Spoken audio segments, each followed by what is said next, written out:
विमल बहुत परेशान था। उसे समझ में नहीं आ रहा था कि वो इस परिस्थिति से कैसे निपटे। वो अपनी माँ को बहुत चाहता था, किंतु उसकी पत्नी और बच्चे उसकी माँ से बहुत दूर भागते थे, क्योंकि उसकी माँ की एक आंख नहीं थी, साथ ही उसकी कमर भी 90 अंश पर झुकी थी। वैसे वो अपना काम सब खुद कर लेती है, किंतु फिर भी वो उसकी पत्नी और बच्चों के लिए हमेशा खटकती है। दादी, आप ऊपर के कमरे में जाओ, मेरे दोस्त आ रहे हैं, विमल के बेटे अखिल ने बड़े बेरुखी से कहा। पर बेटा, मैं तो यहाँ बहुत दूर बैठी हूँ, विमल की माँ ने बहुत प्यार से कहा। नहीं, आप उनके सामने मत रहो, वो मुझे चिढ़ाते हैं, अखिल ने जोर से डांटते हुए कहा। क्या हुआ अखिल, क्यों चिल्ला रहे हो? विमल की पत्नी कामिनी ने किचन से ही आवाज लगाई। देखो ना माँ, ये दादी यहीं ड्राइंग रूम में बैठी हैं और मेरे दोस्त आ रहे हैं, अखिल ने शिकायत भरे लहजे में कहा। माँ जी, आप ऊपर चली जाओ, क्यों हम लोगों को लिजवाती हो? कामिनी ने बेटे का पक्ष लेते हुए कहा। बेचारी सरस्वती चुपचाप उठकर जीने के सहारे ऊपर जाने लगी। कमर झुकी होने के कारण उन्हें ऊपर चढ़ने में बहुत परेशानी हो रही थी, किंतु वो पूरी ताकत से ऊपर के एक अकेले कोने वाले कमरे में जाकर बैठ गईं। विमल बाजू के कमरे से सब सुन रहा था। उसे कष्ट हो रहा था कि उसकी माँ को अपमानित होना पड़ रहा है, किंतु वो असहाय था। अगर वो कुछ कहता है तो पत्नी और बच्चे उसका विरोध करने लगते हैं। दूसरे उनके तर्क भी सही लगते हैं। चूंकि वो एक प्रशासनिक अधिकारी था, उसका सामाजिक स्तर बहुत ऊंचा था, उसकी ससुराल भी एक उच्च घराने में थी, अतः वह चुपचाप इस तरह हर दिन अपनी माँ को अपमानित होते देखता रहता था। रात को विमल की पत्नी ने कहा, देखो जी, अब कुछ करो। कल कलेक्टर साहब की पत्नी आई थी। माँ जी अपनी देशी धुन धारा में उनसे मिली। मुझे बहुत शर्म आ रही थी, बताते हुए कि ये मेरी सास हैं। मैंने कह दिया कि दूर की रिश्तेदार हैं, इलाज कराने आई हैं। विमल को रोना आ गया, किंतु फिर भी वह चुप रहा। उसे समझ में नहीं आ रहा था कि वो क्या करे। अपने बेटे की मन स्थिति को सरस्वती अच्छी तरह से जानती थी और बेटे को कोई कष्ट न हो, इसलिए वो हर बात को चुपचाप सह लेती थी। विमल बहुत उदास रहने लगा। एक तरफ परिवार और सामाजिक स्तर पर जीने की प्रतिबद्धता थी, तो दूसरी ओर माँ। आखिर माँ से अपने बेटे की ये हालत नहीं देखी गई। एक दिन उसने अपने बेटे से कहा, विमल बहुत दिन हो गए हैं, मैं अपने गाँव जाना चाहती हूँ, मुझे वहाँ पहुँचा दो, मेरा यहाँ मन नहीं ला रहा। किंतु माँ, वहाँ तो कोई नहीं है, तुम्हारी देखभाल कौन करेगा? विमल ने आश्चर्य से पूछा। अरे, सब गांव वाले तो हैं और वो तुम्हारे मामा जी तो उसी गांव में रहते हैं, और फिर हम सारी व्यवस्थाएं कराएंगे ना। कामिनी को तो जैसे मन की मुराद मिल गई हो।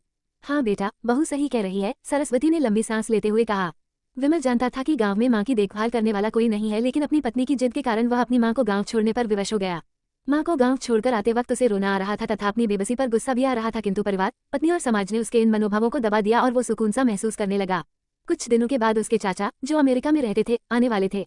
जब विमल बहुत छोटा था, उसके पिता जीवित थे, तब वो भारत आए थे और उसके बाद वो अब भारत आने वाले थे। पूरा परिवार और आस पड़ोस बहुत उत्साहित था। अमेरिका से विमल के डॉक्टर चाचा आ रहे थे। डॉक्टर रमेश ने जैसे ही घर में कदम रखा, सबने मिलकर बहुत उत्साह से उनका स्वागत किया।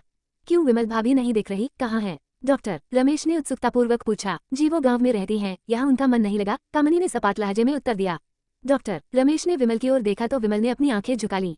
डॉक्टर रमेश सब समझ गए। बोले, कल हम भाभी से मिलने गांव चले गए सब लोग। दूसरे दिन सभी लोग गांव के घर में पहुंचे। देखा कि सरस्वती को बहुत तेज बुखार है और वो पलंग पर असहाय पड़ी है।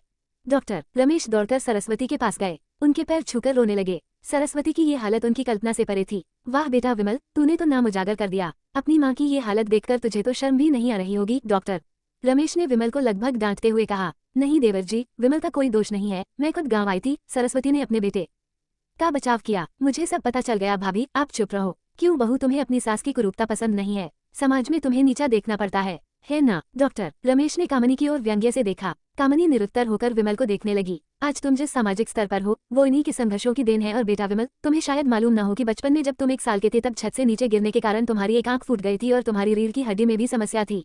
तब तुम्हारी इस कुरूप माँ ने अपनी एक आंख और अपना बोन मेरो तुम्हें देकर इतना सुंदर स्वरूप दिया था। कामिनी बेटा, इतने सालों तक संघर्ष करके बेटे को प्रशासनिक अधिकारी बनाने वाली इस संघर्षशील औरत की तुम लोगों ने ये दशा कर दी।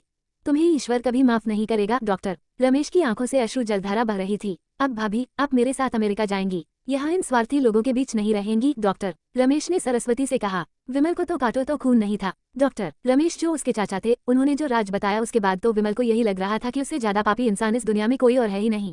वो दौड़ता गया और माँ सरस्वती के कदमों से लिपट गया। माँ, मेरा अपराध क्षम्य है, मैं जानबूझकर चुप्पी साधे रहा, आपका अपमान करवाता रहा। अब सिर्फ आप ही उस घर में मेरे साथ रहेंगी और कोई नहीं। विमल ने आग्नेय दृष्टि से अपनी पत्नी और बच्चों को देखा।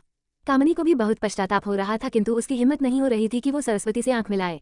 सरस्वती ने कामिनी की मन स्थिति को समझकर उसको पुचकारते हुए अपने पास बुलाया और विमल को डांटते हुए कहा, खबरदार, जो मेरी बहू को मुझसे अलग करने की कोशिश की तो तुझे ही घर से बाहर निकाल दूंगी। कामिनी और बच्चों ने सरस्वती के पैर पड़ते हुए अपने व्यवहार पर माफी मांगी और माँ के हृदय ने सबको माफ कर दिया।